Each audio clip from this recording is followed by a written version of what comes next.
মেঘলা, চলো, আজ প্রথমবার তুমি আমার গাড়িতে উঠবে। চলেন ভাবি। না, আমি যাবো না। তোমার মতো বড়লোক মানুষের বাড়িতে আমি যাবো না। কেন? আমার বাড়ি মানে তো তোমার বাড়ি। চলো। অনেক, তোমার কোটিপতি দেখা কিন্তু আমি বিয়া করি নাই। তুমি তোমার পরিচয় লুকাই আমার বিয়াটা করছো।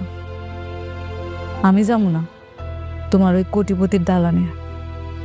আমি আমার আব্বা আম্মার লগে থাকি। মারে, এটা তুই কি কস? এত বড় লোক জামাই, তার বাড়িতে না থেকে তুই এই বস্তি বাড়িতে থাকবি? হ আব্বা, আমি তুমগো সাইডে কোথাও যাবো না। মেঘলা, বাবা মা তো বলেছে তারা কিছুদিন পর আমাদের বাসায় যাবে। তুমি একদমই চিন্তা করো না।